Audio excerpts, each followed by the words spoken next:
যে জুলাই সনদের কপিটা দেওয়া হয়েছিল মাননীয় স্পিকার, এই জুলাই সনদের কপির মধ্যে আপনি কোনো পয়েন্টে দেখবেন না সেখানে কোনো নোট উল্লেখ আছে মাননীয় স্পিকার।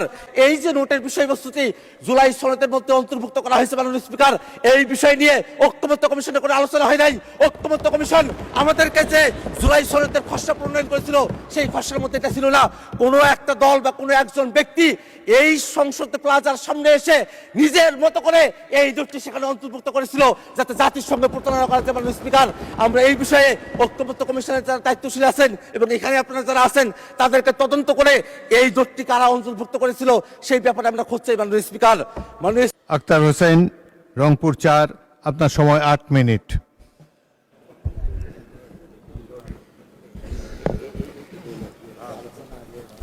মাননীয় স্পিকার, আপনাকে ধন্যবাদ।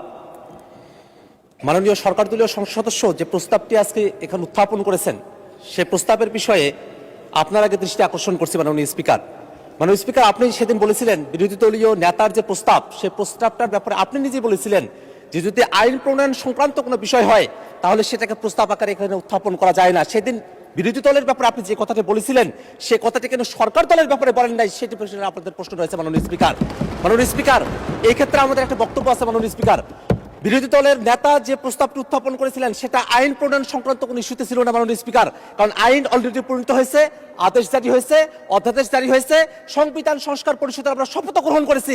আইনের কোনো প্রসঙ্গ এখানে ছিল না, বরং যে আইন হয়েছে সেটাকে বাস্তবায়নের প্রশ্ন এখানে ছিল। মাননীয় স্পিকার, আরেকটি কথা মাননীয় স্পিকার আপনাকে বলতে চাই, মাননীয় ডেপুটি স্পিকার এখানে ছিলেন, আর একজন সংসদ সদস্য মুজিবুর রহমান ইকবাল, তিনি একটি মুলতবি প্রস্তাব এখানে উত্থাপন করেছিলেন।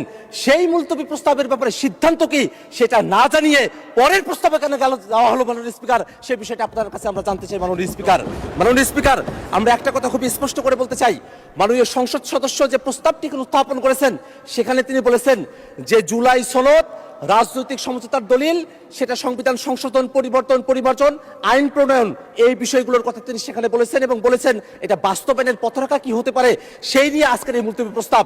মাননীয় স্পিকার, আপনার মাধ্যমে আমি তাদেরকে জানিয়ে দিতে চাই যে আজকে যে প্রস্তাবটি তিনি এখানে উত্থাপন করেছেন সেই প্রস্তাবটি উত্থাপন হওয়ার যোগ্য প্রস্তাবই নয়। মাননীয় স্পিকার, আমাদের যারা সরকার দলীয় সংসদ সদস্যরা আছেন তারা যে স্মৃতি বিস্মৃত হয়ে গেছেন সেই বিষয়টা আমাদেরকে কষ্ট দেয়। মাননীয় স্পিকার, আমাদের মনে রাখা প্রয়োজন 31শে জুলাই যেদিন ঐক্যমত্য কমিশনে সংস্কারের প্রস্তাবনাগুলো নিয়ে আলোচনা কনক্লুশন হলো, সেই দিনই সেই বৈঠকেই বাস্তবায়নের বিষয় নিয়ে কি আলোচনা হতে পারে সেটা নিয়ে সকল রাজনৈতিক দল আমরা সেখানে প্রস্তাব উত্থাপন করেছিলাম। জুলাই সনদ কিভাবে বাস্তবায়ন করা হবে সেটা নিয়ে সেই ঐক্যমত্য কমিশনে আলোচনা সমাপ্ত হয়েছে। সেই আলোচনার ফলাফল আজকে বিএনপি মানতে চায় না।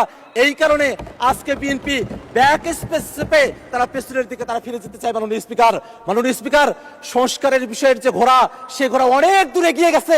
সেই ঘোড়াকে এখন লাগাম পরানোর চেষ্টা করছে সরকার দলীয় সদস্যরা। মাননীয় স্পিকার, সংস্কারের যে পুরো বিষয়বস্তু এখানে জুলাই সনদ, আদেশ, অধ্যাদেশ, গণভোট, সংবিধান সংস্কার পরিষদ, এই 5টা ধাপ রয়েছে। মাননীয় স্পিকার, আজকে এখানে যারা সরকার দলীয় সংসদ সদস্যরা আছেন মাননীয় স্পিকার, তারা আদেশের কথা বলেন না, তারা অধ্যাদেশের কথা বলেন না, তারা গণভোটের কথা বলেন না, তারা সংবিধান সংস্কার পরিষদের কথা বলেন না, তারা শুধুমাত্র জুলাই সনদের কথা বলেন।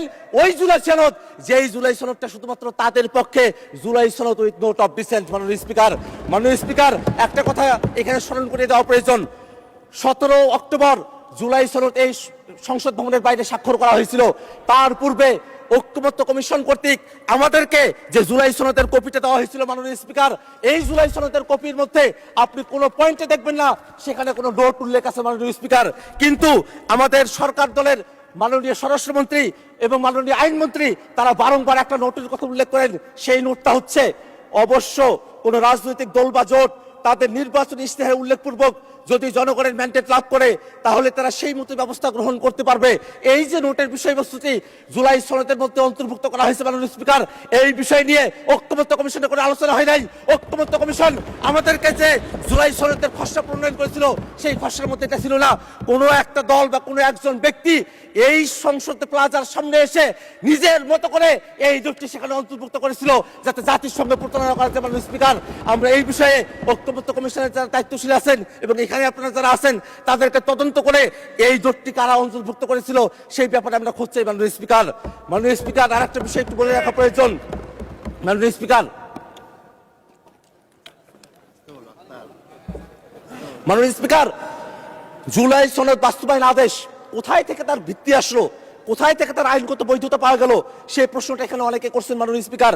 কিন্তু জুলাই সনদ আদেশটা তারা যদি পড়তেন, সেই জুলাই সনদ আদেশের একেবারে প্রিয়াম্বলের মধ্যে বলা আছে জনগণের সার্বভৌম ক্ষমতা এবং অভিপ্রায়ের বহিঃপ্রকাশ হিসাবে এই জুলাই সনদের যে আদেশ, সেই আদেশটা জারি করা হয়েছিল মাননীয় স্পিকার।